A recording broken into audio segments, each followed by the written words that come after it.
guys see the new movie coming out? Good Boy? It's a horror movie, but it's like from the dog's perspective. I saw an image online somewhere, and I have no idea what it's about, but I remember looking at it saying, oh, wow, I wonder what that's about. So please tell me. I can promise you my wife will watch that. She's a horror person all the way.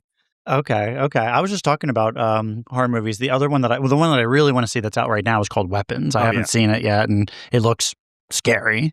So I enjoy. Zach Kreger, right? From The White Kids, you know? Yeah. Who also did Barbarian, and Barbarian was brutally scary. I can't do it, fellas. I can't do it. You bow out of the I won't. the I won't put that in my head at all. I got enough issues, man. Like, I'm not gonna put that crap in my head. My wife, though, she'll watch that stuff all day, and then all you hear from like the other room is like, and I'm, what the hell's going on? My kids are like, what is mommy doing? I was like, oh, she's watching her horror movies again. Yeah, perhaps by the end of this recording, you guys will know that Vincent doesn't need psychedelics, horror, or any. He's so extra, he doesn't need extra. I don't need any of that. Oh man, so psychedelics are out, huh? All right, well. Well, I had too much fun in my teens, man. Yeah, that's fair. So you've already tried it. Yeah. Oh, plenty of time. Great. Well, you know what? Thank you both for joining us. And this is, I think, our first Sunday shoot, I want to say. Maybe so much so, Greg, you just texted me. I was watching, this motherfucker. I was on Sunday mode. I've already cooked breakfast. I had my cup of coffee. Greg texted me. He said, "You ready?" Or "We're ready." And I said, "Oh shit, he's trying to play some games. Hell yeah!" I was about to jump on the Xbox. Yeah, nope. And then I was like, "Wait a minute, there's something." So we typically we'll typically record Monday or Tuesday nights, just because like with kids and stuff. And obviously, like, Sundays are always fine. We just never, like, have had anyone ask to shoot on a Sunday before. So this is new for us. This is new territory. Yeah, I might be the super villain of that. My schedule is bonkers. And no, that's fine. It's just easy. I'm a morning person now, just by default. Yeah. So, and, I clean the house on Saturdays. So Saturdays are rough. Oh, yeah. You got to do some cleaning. That's our Sundays. You're both, are you both in Jersey? Yeah. Well, no, I'm in North Carolina. Oh, okay. Speaking of North Carolina, rock on. I'm outside of Charlotte. So. Oh, okay. All right.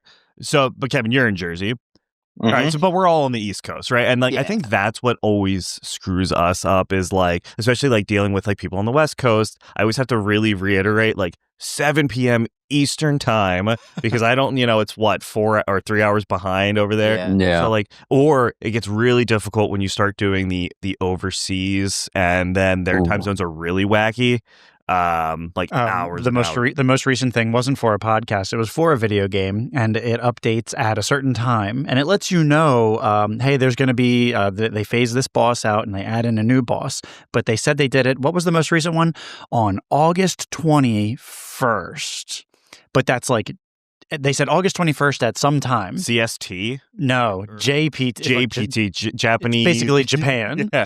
And Greg goes, all right, we have until tomorrow. I was like, well, that's tomorrow in Japan, which is today here. Oh, no. Oh, yeah. So, if you're ever playing Night Rain, the Elden Ring 3-player game, the times are fucking bizarre. Mm-hmm. Oh my! I don't even know what game that is. I will compete in Street Fighter 6. Like that's what I'll do.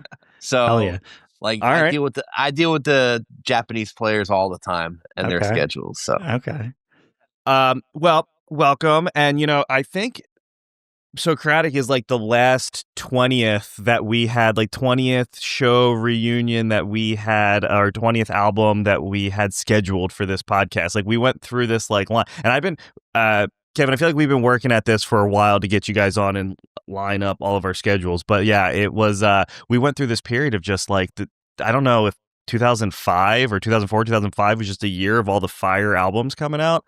But like, it seems like everyone was doing their 20th, so like you're our last stop. Yeah, it's been a long time, 2000 was it 2005, right? Or 4? Yep. Well, what are you talking about?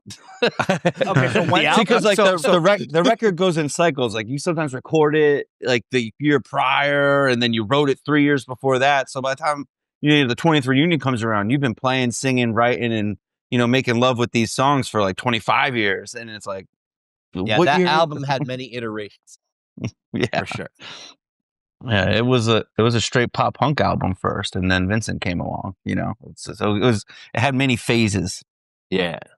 Well, I feel like too, like it was one of those albums. So was it Drive Through or was it Rushmore? Like I'm always confused with how, because wasn't Drive Through and Rushmore like kind of like Rushmore was a subsidiary, or am I mistaken? Yeah, but Rushmore came a little later. Did it? Okay. Yeah, like what, 07 or something like that. So it was Drive Through then. Yeah. They were almost indifferent, really. Yeah. It was the same office, same people, same everything, different branding, and I'm not entirely sure why, but we were a drive-through release. We had first done an EP with No Milk Records out of New Jersey. No Milk. Okay. And they Shout out No Milk. Yeah, and then they had a multiple album deal, and they co-released Lunch for the Sky. That was a deal you signed to another label. They put their branding on it as well. And so we were official drive-through release and No Milk release. That's legally and technically what that album is. Yeah. Because I feel like when that album came out, I mean, it was so different than what I was listening to at the time, right? Because it was like, I'm trying to think, I was really big into the early November and Hidden in Plainview and like all the drive-through bands already. But I remember, I don't remember who I was talking to, but when that album dropped, it was like, I think I was in 9th grade, and that played all summer. So on Xbox, you used to be able to install songs from the disc on the 360. And I remember playing Uno on the Xbox, listening to that album from start to finish, nonstop for the entire summer of my 9th grade year. So that's great. That was the soundtrack of my early high school years. What was the game you were pairing it with, Greg? Uno. Uno the game? Uno, like the online version of Uno the card. Damn it, game. shut up. Yeah, like that's what I played. Interesting. That's the most wild game.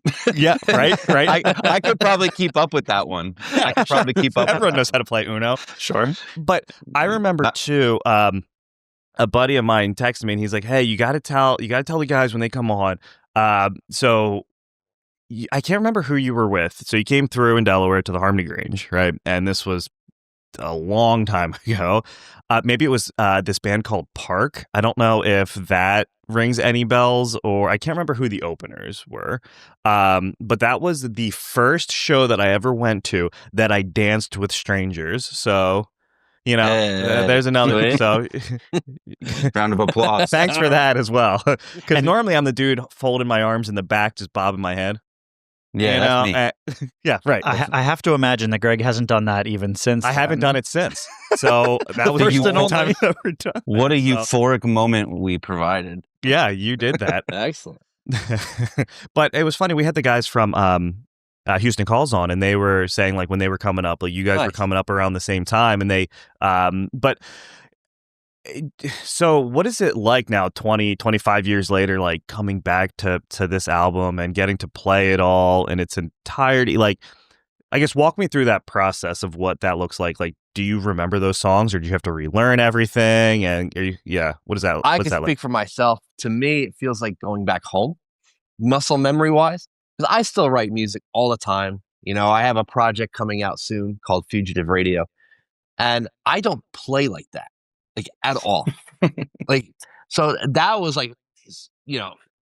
Mr. Macho, like swinging a big D, just like, listen to me, that's where I was at that point. Cause I was coming from a Brit pop band, and I was a guitar player and a singer.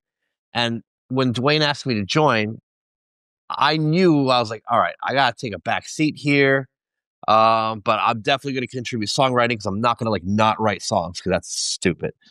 And yeah, the songs just required me to be a psychopath, and playing with a drummer for the first time on a piano was like a revelation.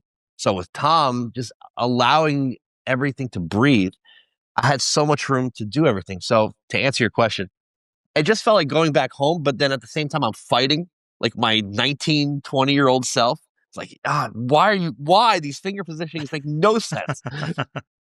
So I'm still struggling with it a little bit, but I think I got it down. Well, he certainly used to play his ass off. So 40-year-old arthritic fingers, don't jive well with him. Vinny sat down and he just went, Vinny, I just have to say, Vincent D'Amico is my favorite rock and roll piano player of all time. Thanks, brother. I appreciate it. The guy sits down, he plays his ass off. If you listen to any song he's playing, it's the counter melody. You can take out our melodies, our lyrics, and our vocals, and just listen to Vinny play piano. And he's singing along too. So I'll definitely give him credit for all of that. That's really nice of you. But the goal is always to be like Ben Montench from Tom Petty and the Heartbreakers. So that's like my guy as far as band piano guys. So Vinny, you ever gonna rock the upright keytar? Is that we've been trying? If the band Ghost ever invites me to play, hell yeah, because that's like the greatest band out there. Yeah. No, Ghost is incredible. You just ruined the reunion show surprise that Vincent was going to finally play the guitar. All right, I'll cut this out. Yeah. Like you nothing happened. son of a gun. But what's our language parameters on this thing? Because 0 parameters. Goes. Anything goes. Okay, cool. Just you can say whatever you want. Cool. I think we only I'll tell you, we try to go based off of whoever we have on. So like if someone comes on and they don't really they don't like to swear, we'll try to be respectful of that, obviously. But it's hard for Eric and I because like, holy fuck, like we have sailors. Yes. Yeah, see, no matter what, however much I age, I still sound like a sailor. So unfortunately. That's how we are. And so we've only had there's been one time where I've really tried to really dial it back. And I think that I was on another level and I was dialing it up. Yeah. So then Eric's over here, I think it was Dave from May. And super sweet dude, time. but he doesn't use profane language. So it was really hard. I had to really stop and think and process what I was going to say. And then it just makes you look weird because then you're taking time. We're going to have a heckin' good time. Yeah. I actually admire people who have the vocabulary to get around not cursing, but once in a while, it almost sounds worse to avoid it. Sometimes you just gotta lean into it and say it, otherwise it gets awkward. Yeah, just say the word that fits here, and sometimes sentence that word enhancers, sentence enhancers. Yeah. My mom explained it to me when I was younger. She said that people that curse just don't have a big vocabulary, just like you just said, Kevin. That's what my mom says. Yeah, but sometimes it's perfect, right? But then there's a time. Okay, so what's your stance on your kids cussing? Where is that a total no-no? Are you cool with it? What's the? I don't really like them cursing, but I gotta really hold back if it comes out because I want to laugh so badly. For me, I jump 10 feet in the air. I'm like, oh, and then I think and then my wife gives me the look, and it's like I'm the one cursing in the household. Everyone else is a cherub. I think of that scene from A Christmas Story, and she's like, "And do you know where he heard that word?" She's like, "Well, probably from his father." And, I feel like it's the same thing, but my daughter Isla is 5, and she curses like a sailor. The worst mouth of all time. She does. It's bad. My daughter Sophie at 6 came to me the other day, and she goes, "Daddy, Sebastian," who's my son. Sebastian said, "Fuck you." I'm like, oh my gosh. I almost died inside. I'm like, no, the corruption is beginning. No, right. No. My son is 2, and his new thing, and so we're working on curbing that, is he'll say, "Hey, Daddy, come here." And it's like, "What's up, bud?" And he'll go, "D's nuts." And it's like, yo, come on, man. That's funny. Yeah, I can funny. hang with. It's that's not the worst thing in the world. It's funny, and at least my daughter knows. audience. Like, no, I was like, if I get a phone call from your teacher, this is going to be a much different conversation than you and I are having right now. Like, no, we had someone on and she kind of put it into a good perspective. Like, hey, those words can make people feel uncomfortable. They can. Like, don't use them when you're out. Like, other kids might be uncomfortable or whatever. And I just, it's not nice, I guess. So I don't know where my kids get it from. They just don't. They generally don't. Every once in a while, like they'll say, like, Kevin will be, my son has found video games. So every once in a while he'll say something, but it's not really a curse. It's just something a little out of pocket. And I'm like, I don't even know if he knows what that means. There's a lot of bras. Like, whoa, bruh. Oh yeah. Bruh. Mm-hmm. He's on the, what is it? The Fortnite now? Fortnite. Oh yeah. Yep. And those kids are ruthless, man. Yep. They sure can be. That's my son. Yeah. He plays a ton of video games. He went on a Fortnite kick. He's back on like Roblox now. But him and all his friends, they just have it's either FaceTime or Facebook Messenger for kids chat. Yeah. And then they're just going back and forth and back and forth. And there's like one kid who I know curses a lot, but my kids, they just won't do it. We gave them like the pass. We said, all right, one time right here, you guys can say whatever bad word you want. And I think my daughter said like poopy head, like something not a curse at all. They just won't say these things. But then my son, he's 10. We just bought him a phone for his 10th birthday, and we were being nosy, and we went through his text messages, and this one girl who's like a real problem said she was like gonna go to some other kids in the group chat's house and kill him and his family. That's a nice thing. Yeah. Yeah. So we had to go through and see like what's going on with this other kid. And then, so I looked, and then my son had a side chat with her, and he said something like, stay out of my fucking friend's neighborhood. And I was like, you know what? That's okay. Like, he's being real passionate about defending his Until she shows friend. up at your house. Yeah. So we kind of just like cut all ties with her anyway. But I'm glad they don't do it. But I think he knows how to use it appropriately.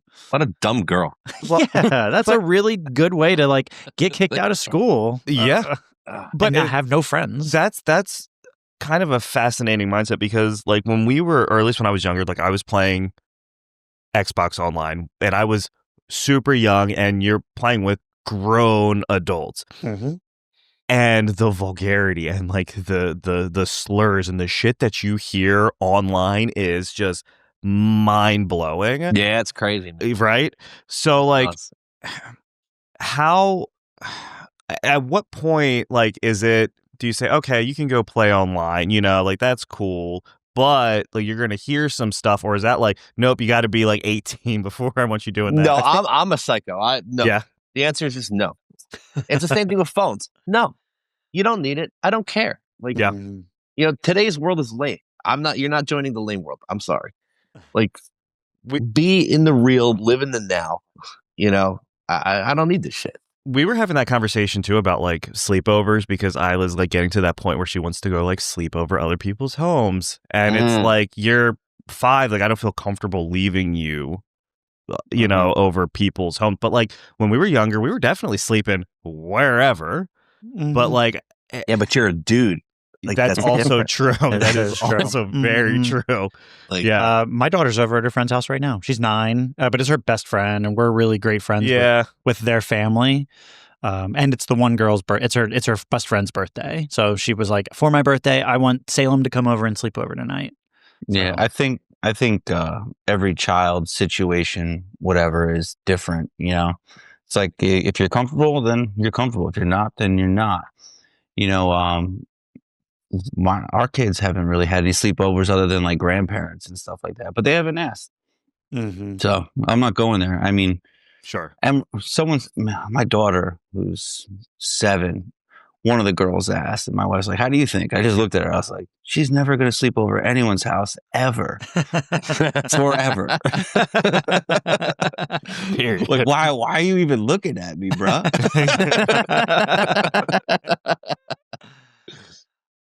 Yeah, I don't mind the sleepover thing if they're like a little older, and like, if we know, the friend or something like that. Yeah, I think that's the difference. Like, we would get invited, I feel like, over, Timmy's house, and like my parents never met his parents, but they're like, that's fine. Go sleep over there for, and then there were always like older kids that were also there, so it was always like a really weird hodgepodge of like, And sometimes it's just different now, even if you trust your child to figure it out. Tom, who is our drummer, we would, wherever we were, it wasn't my house or his house. It's just wherever we were, we snuck out. We went all over the neighborhood all night. And then if you got busted, cops brought you back to the house. They knocked on your door. You had to go back inside. Nothing. And for all you know now, you're going to be arrested. And it's like, that's just not something you need to do. So it's almost just like, hey, I wish I could let you, but there's just too much ramification for normal childhood mischief, Yeah. Like you play Ring and Run now, you're offending people. Yeah. Yep. You get a permanent record. You're gonna be on like the Ring forum, like crazy kids banging on doors. Dude, the ring, like the neighborhood Ring app is so wild with the dumbest shit. And like some of it's valid, but like some of it's like, what's the other app? Neighbors app. Yeah. I mean, I'm on there because I kind of want to be in the loop if there is anything going down, but I fucking hate people on that thing. They complain about the dumbest shit. Oh, I was walking on the sidewalk and somebody else was walking on the sidewalk and they didn't give me enough space. Like they're ranting about things that are just not worthy of ranting about stuff that also actually impacts. It also depends too if you're like living in an HOA area or a non-HOA area. I mean, that's a big deal too. A lot of these HOAs, even though it's supposed to be good, it's all bullshit. It's all just profit. I work at Lowe's, right? Like the home improvement area. Yeah. I had this Indian couple come to me. They had this little area where they needed to fix their roof, right? So they decided, we'll just do it ourselves.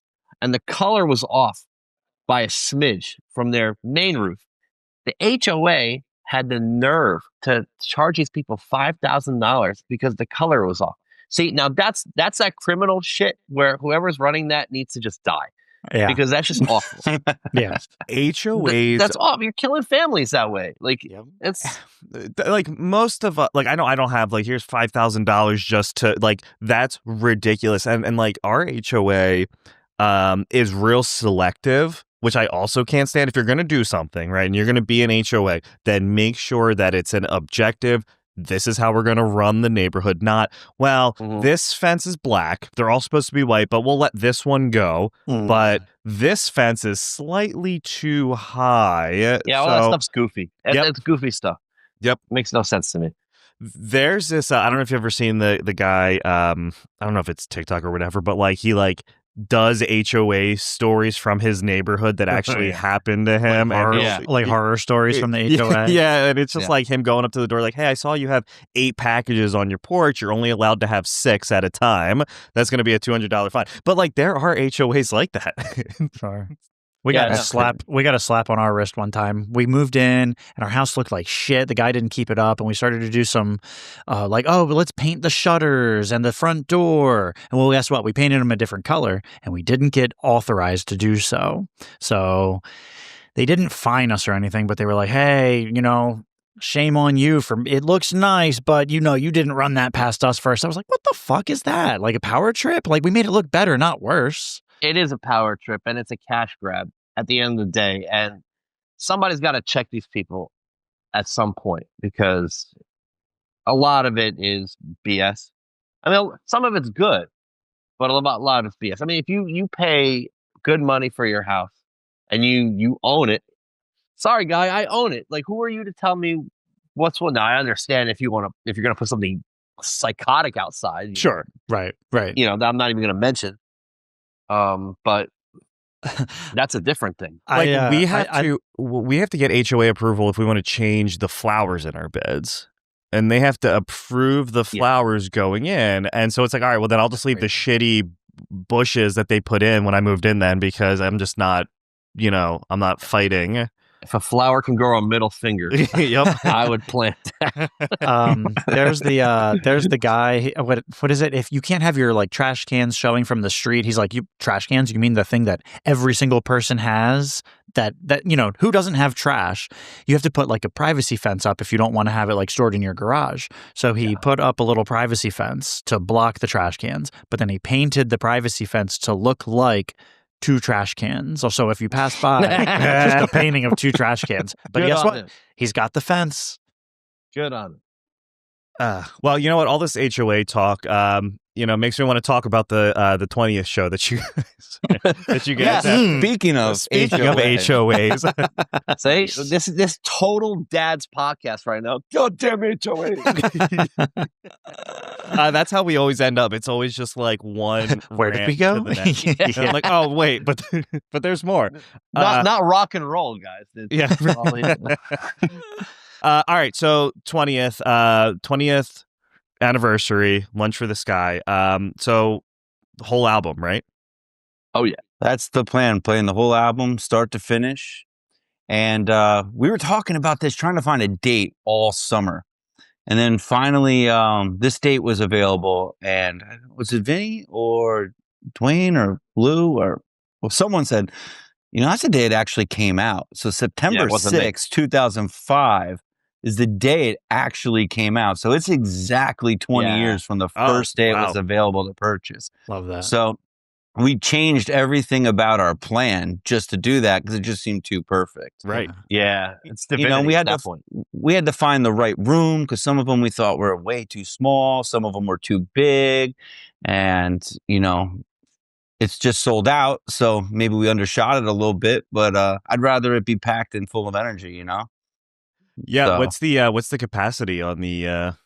I'm not sure, but 325, 425. That's something. awesome though. I mean, Yeah, that's something like hundred. that. That's cool. And A few hundred, yeah. the fact that it's sold out, I mean, like that's also.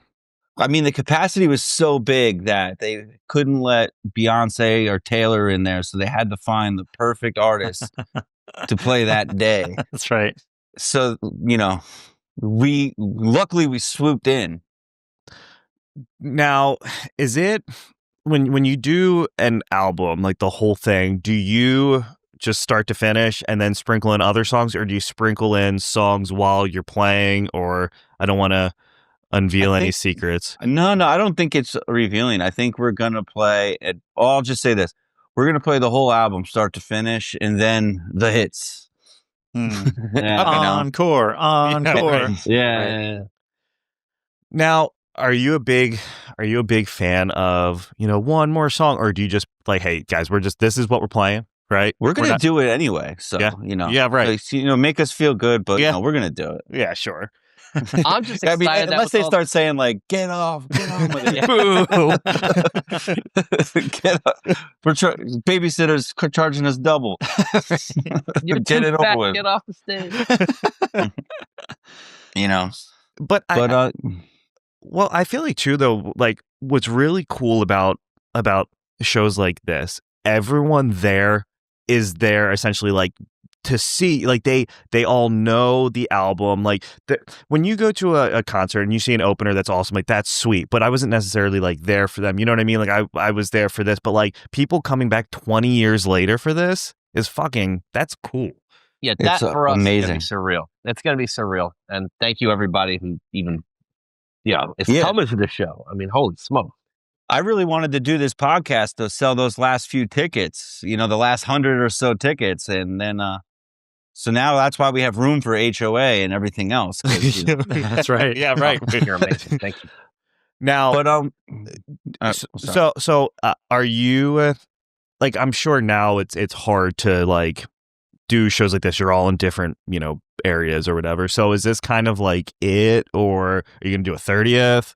Like, we reveal nothing. yeah, right. it's not it though. Obviously it would be very difficult for the band to function touring and performing like we have in the past. But I think, I believe I'm consistent with it. We've never even talked about it, but I believe everyone kind of feels like we really found something. We can operate with modern technology. We can share ideas. We could write. We can perform. So we're not Socratic- done. It's just going to be a different way about it. Let me tell you guys something. Socratic has never communicated as great as we're communicating right now. Well, we're not drinking, so we're not doing stupid stuff. Yeah, everyone in this band. Listen, at the end of the day, everyone in this band is an asshole. Like, we are all assholes. And in the past, we would make fun of each other incessantly. But the line of communication is just so great and so appreciative and so loving. I mean, for me personally, I never thought I'd see these guys again. 3 years ago, I had a heart attack and almost died. So, it was when we even got to practice, I was holding back the tears, because I cry over anything today.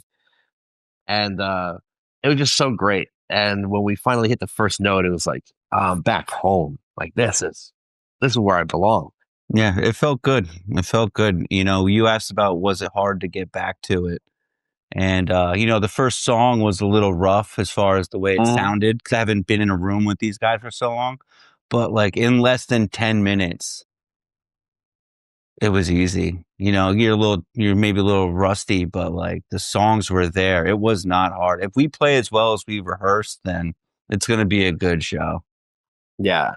I saw a video that you posted, and it was like trying to get the guitar tone to sound like it did, 20 years ago. So, and it's something that I never really thought about, but we had Jay on from Just Surrender, and he was like, something that people don't talk about is when you stop touring, like, a lot of people sell a lot of that shit that they used to tour with because you don't need it anymore. So did you already have all of that stuff already, or did you have to, like, go out and rebuy, or you, like, rent stuff?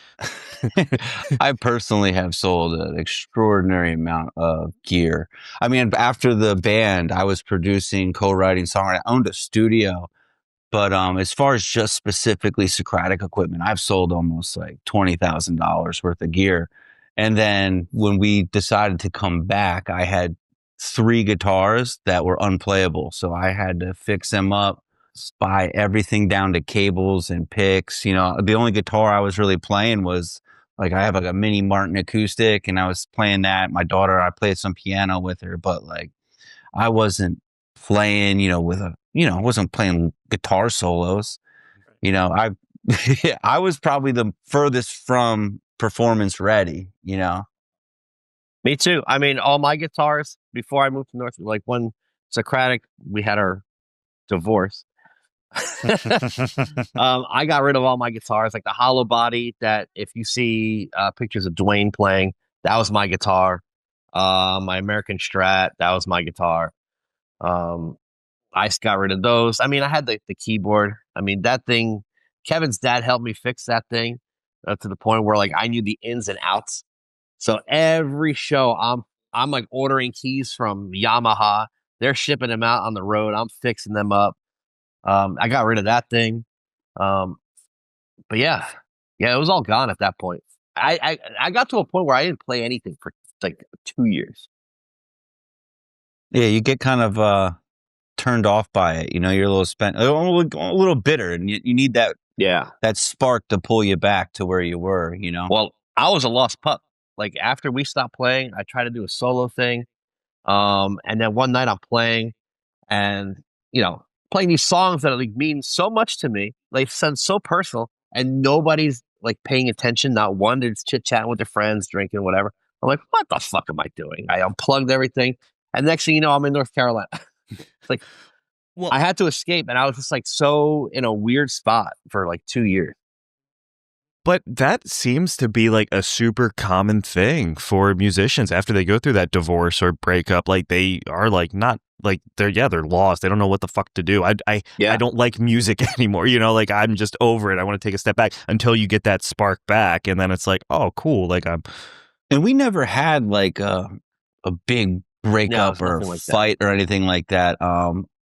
We switched, we transitioned bass players, while we were performing, and we love them all. So there's no hard feelings with anyone. I was the first, probably, original core member to officially leave, and I left to pursue other things. What happened is life catches up with you. I'm one of the older ones. I think I am the oldest, but by a little bit. And I, was co-writing songs, producing songs. At that point, I maybe even had a studio. And, I was, in my 30s now, thinking about what am I going to do next? Like every time I went on tour, I was falling further from this goal, and were we still progressing?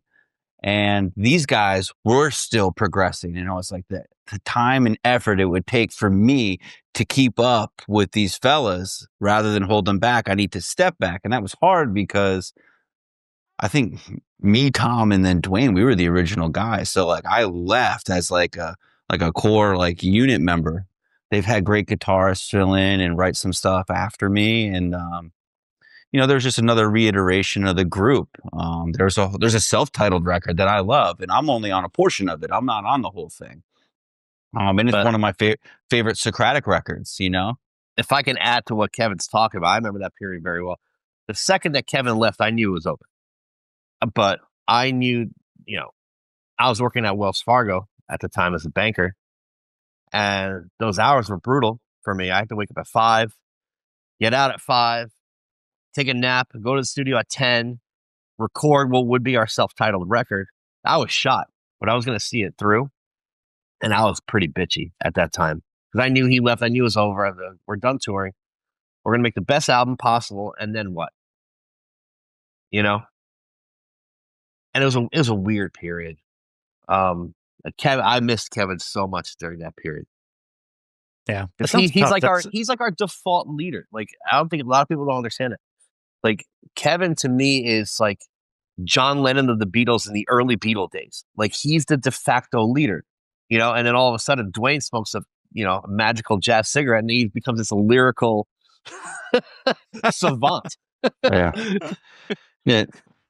I mean, in the end, like the reason why it kind of had a spark and some magic for a little bit is because we didn't know what we didn't know. Yeah. And I provided avenues of touring and trying to wheel and deal and get us out there. Tom is very structured. He knew how the music should go. Vinny made us different and provided a different approach to, a traditional pop rock album. And Dwayne is, one of my favorite songwriters of all time, and I get to be in a band with him. And, when Adam was in the group, he was an outstanding bass player, and the bands noticed it. Oh, you guys have a great rhythm section.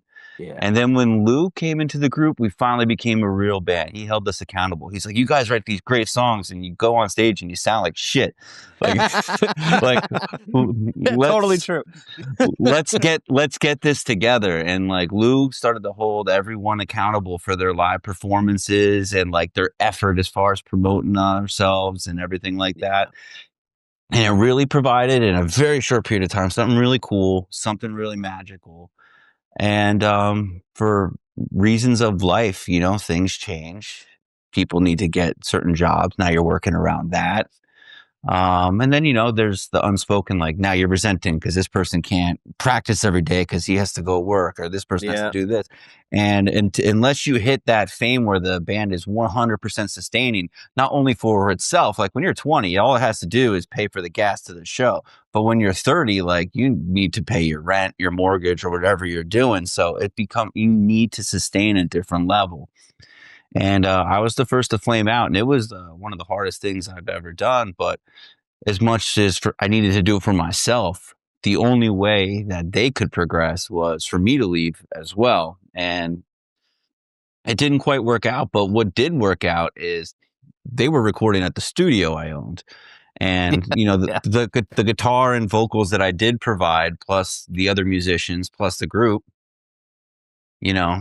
I think made the best record we've done, so it's great. Still some teamwork there. But honestly though, too, Kevin, like that sounds like the most accountable thing you can do. Like, if you feel like you're holding people back, taking that step back so they can keep moving forward. I mean, that's especially because like when you're part of the core, 3, like that's difficult, so like that's.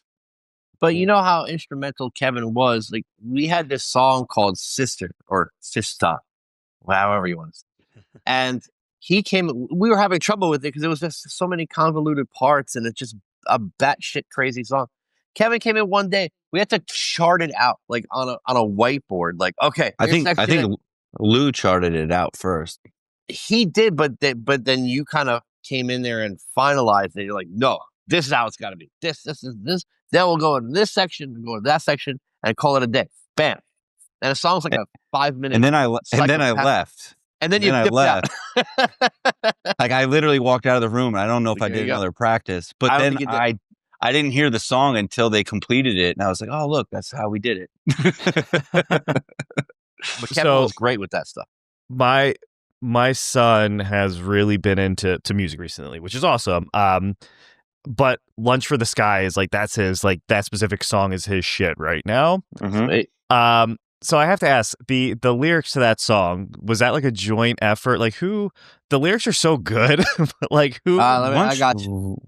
Lunch for the Sky was big time Dwayne. Yeah. Like and Vinny. So what had happened is I was coming in. I was at a few different colleges, and I ended up right before we stopped and got signed at a local college. And we're at that local college. Man. Yeah, we were all there, but Dwayne and Vinny just stopped going. We did. And they would be at like my house or their house. And I came home one day and Vinny was on his way because he was excited to show me, but Dwayne beat him. And Dwayne pulled out a guitar and just played like Lunch for the Sky, Alexandria, and one other song. And we had already had the William Jennings song, so I kind of knew what we were doing. And I think it was Tara Gash. And I was sitting on the couch and he just played these 3 songs, just acoustic, just singing them to me on the couch. And I looked at him and I was like, what the fuck was that? Like, I was like, we're going to be famous. like I knew it was magic the second I heard it. And then when Vinny came and we played the guitar together and I started writing my parts, I was like, I was getting palpitations. I was calling Tom. I was like, you got to come up. He was at Rowan University in South. Yeah. You got to come up. You got to come up this weekend. We have to play these songs. Like, you have no idea what's about to happen. Like, this is different. I've never heard a band sound like this. And I was like, this is special. Like, we need people to hear it the way we hear it. We got to, they had the wrong idea about us. We're a different band today. Just today. Now we're a different band. And it was a young excitement. It wasn't like, I wasn't being pompous. I was just like, oh my God, my mind was blown. And from that day on, like we just started between the 3 of us at first, I think there was like 30, 40 songs. Yeah, we're machines. That came down into that record. To go a little further back. There's more. There's so many rough, terrible sounding demos we have that we want to like either re-record, remix, or get out there just as is. So what, To go a little further back, in May of that year, I was still in my Britpop band Necrotine, and some of the guys were going to college next year. I was like, I'm not going to college, man. I don't want to do that. Like, I want to be in a freaking band. And then so Dwayne and I Dwayne and I knew each other since we were 4 years old. Like, that's how far we go back. And him and I started hanging out, and he's like, oh man, can you help me with this song? I've been stuck on this song. And it was William Jennings, and it's August. And so I helped him write that middle part that Kevin sings. And then all of a sudden, he starts showing me some ideas he has, and I'm playing guitar. He goes, oh, let's try that on the piano. I don't know if I said that or he said that. I don't remember. But that's when he started coming up with all this shit. And I'm like, yo, all right, it's go time. And so we're crafting it, we're writing it, showing it to Kevin. And I remember one time Dwayne, he smoked weed for the first time. And this is going to Rutgers at a party. And he goes, whoa. It was like a semi-cloudy day. And he says, wow, it looks like we're all Lunch for the Sky. I'm like, remember that shit. Remember that. And that's how it happened. The guy had nothing lyrically going on up until the moment the joint touched the lips. The second the joint touched the lips, the guy became a savant and has been a savant ever since. Like, lyrically, it's incredible. I've never seen the transformation like happen in front of my eyes like that. I guess I want to just share like two things real quick about that. Dwayne's lyrics are phenomenal, even with his levying the yokes, even with his levioking that he's doing now. They're great. The guy, he doesn't know how to write bad lyrics. Like if he tried, I don't think he could do it. The guy gave me PTSD. Do you know how much I struggle with lyric? Like I'll sit there with like 2 months on a stupid song, and I'm like, oh shit, are these good enough? Are these good enough? That's what that guy did to me. So like with William and this is how it ties in, is that William Jennings, the song he's talking about, was the first single that Drive Thru released. And it was a song that I think got us, recognized by them in the first place. I had wrote the intro, and that's all it was. Yeah. And then Vincent and Dwayne came back. The song was done. Like all the verses, all the choruses, the middle part, piano, everything. And he was so good that he stole the thoughts and words right out of my mouth, because those verses were about the same thing I was singing about, which was about myself. But he said them to me, and I couldn't ever do what he just did. And I sat back and I was like, this like, what was that? Like he said everything that I was trying to say, that I would have never come close to saying that way. So I've spent the last 20 years, and maybe I'm an idiot. Like, so Lunch for the Sky, was it actually just like, is there some deeper meaning behind it? Or was it just, that whole thing. Dwayne doesn't write anything that's not entendre or meaningful. Me and this kid crafted this thing. It's our Catcher in the Rye. If you listen to it, so if William Jennings starts out, it's our Quentin Tarantino start of our story, but it's actually the end of our story. Okay. And then it kicks off, and we have this character. He's a piece of shit. He treats everybody like dirt, and he goes through this whole system of, is he friends with these people? Is he not friends with these people? And he gets into drugs. You have Alexandra as our lens. Alexandra is telling you a story about this guy. And then he winds up dying at the end and spending galore. Trust us, we'll be your friends. Are the drugs taking over him? And our friend, Mr. Jennings, is dead. Wow. Okay. So that like completely went over my head. Young Greg. Yeah. Well, I think it wasn't meant to. Listen, it wasn't meant to be this way. It's just long nights of drinking. We're like, wait a second. That makes sense. We didn't plan to do that. Yeah, that wasn't planned. We kind of put this story together years later. But the characters on the cover, it's the same character on Just Turn, and the songs are about like our lives, Dwayne's life, fictional, nonfiction, but we have some characters, And there's a lot of times I felt like they're coming to the reunion show too, so everyone will have fun with that. We're gonna have some characters, kind of like Mickey Mouse. Sure, love that. Is that what's like a big mascot version? I can't tell you. That's illegal. Of course. Yeah. We'll have to also edit that part out. Got to save something. I don't think you're gonna have to edit anything out, because even if what we're saying are lies, and it's just the lie, that's fine. Well, and I'll tell you, originally I was trying to plan this to air the day before. So for those of you listening, are we in the future right now? The show will be in 2 weeks. So we were trying to time it to release on the like that Wednesday before. The show's on a Saturday, right? So we were going to try to air it on that Wednesday, but Eric and I are shooting a trailer for the podcast, and we had to switch some stuff around. So I think that's going to be this episode will air this upcoming Wednesday. So awesome. for those of you listening, next Saturday, not this Saturday, next Saturday, the 20th. Tickets are sold out, you said, tickets right? are sold out. So if you didn't get them, tough luck, everybody. Well, we fell victim to modern technology. It appears that some entity bought the last 3% of the available tickets, and now they're for sale. Verified resellers. Yeah, they are. Probably like the last 40 or 30 or 50.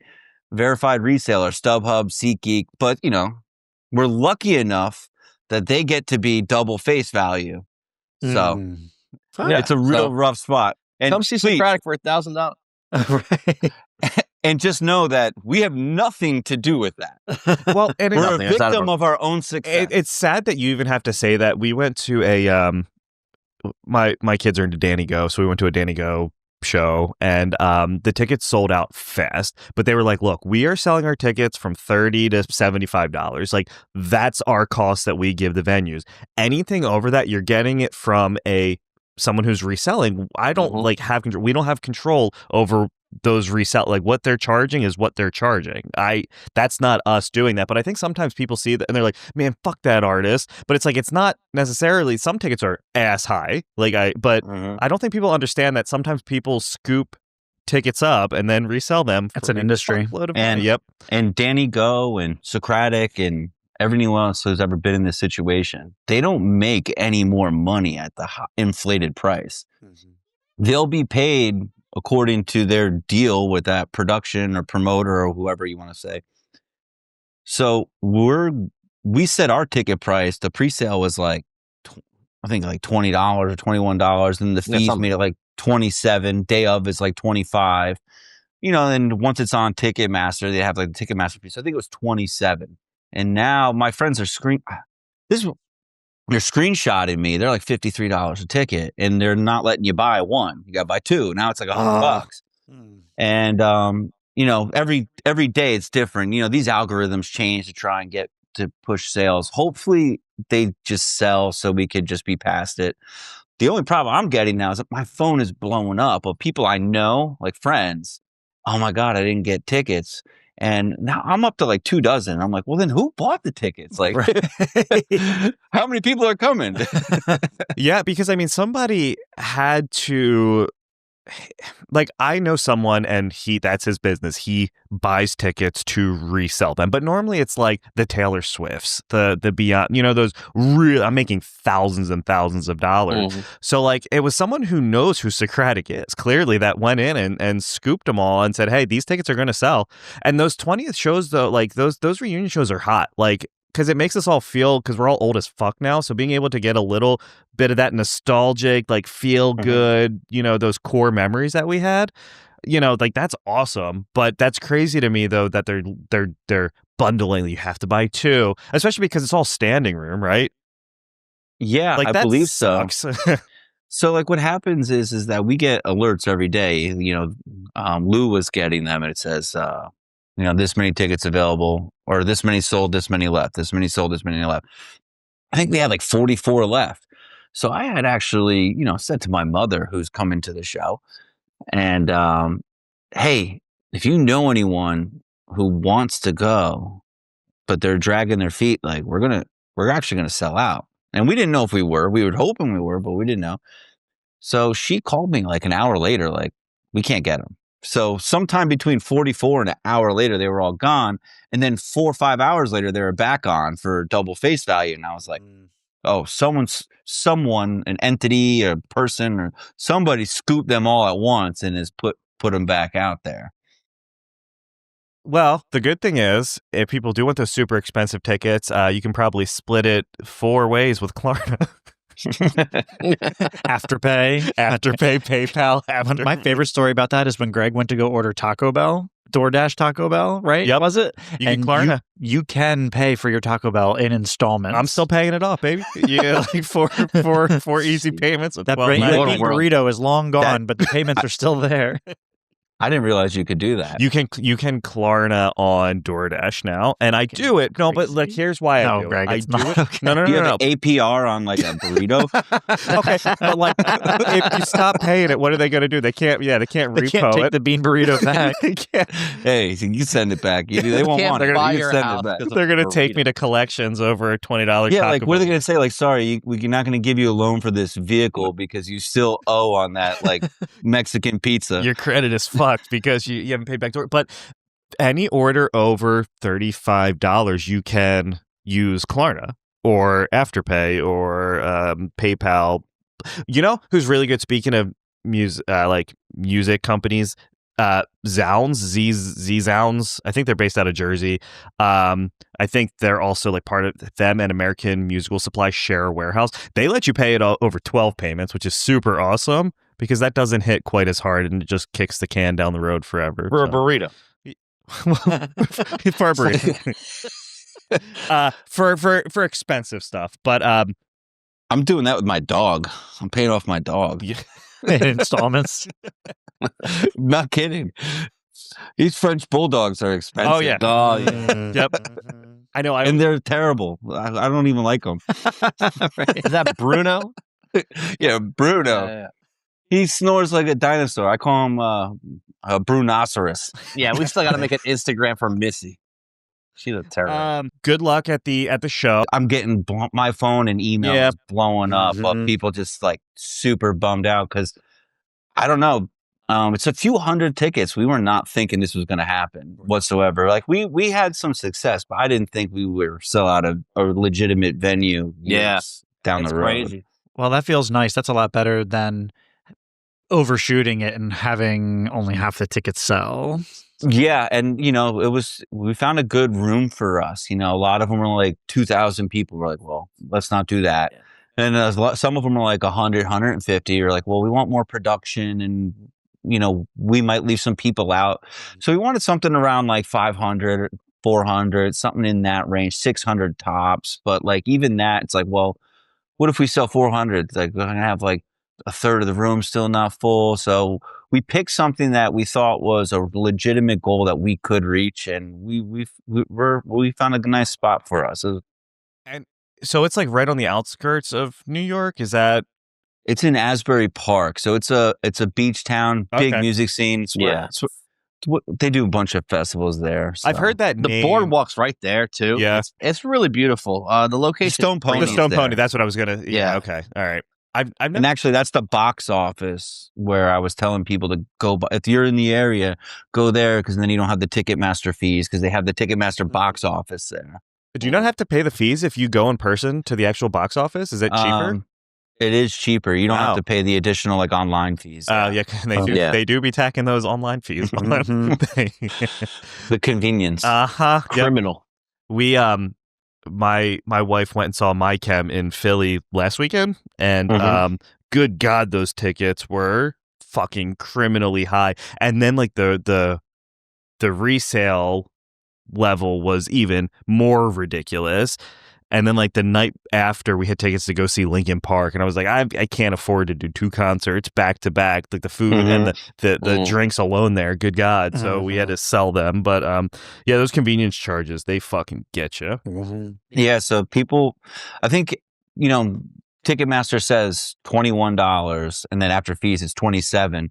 But if you went to the box office, it was $21. Oh. I think technically though the pre-sale was $20, so it's like an extra $1. That's what you get for not getting them early. Usually hit you with $1. Yep. No, but I couldn't be more excited and thankful. I didn't really know what to expect, and you guys asking us to come on, I didn't think anyone would. We had success, but it wasn't like we were never Midtown. We weren't the starting line. We had a niche following. We toured with some of the smaller bands, and some of those smaller bands are huge right now. We did Steel Train a whole bunch of times, and look at Jack Antonoff now. He's a superstar, super talented guy. Yeah, I mean, but you guys. So I'm in Middletown, Delaware. You guys were always real fucking big here, and in the Bear, Delaware area, like, and like in my high school, we loved Socratic. So, and I was super glad to see you guys pop up on Instagram. I'm like, I'm asking them to come on. I was texting Eric, and Eric listened to rap. He was like, I don't know who that is. I was like, well, listen to these songs. I'm getting them on. But no, we appreciate you taking the time, and good luck with the 20th, man. Wish we could be there, but I'm sure it'll be awesome.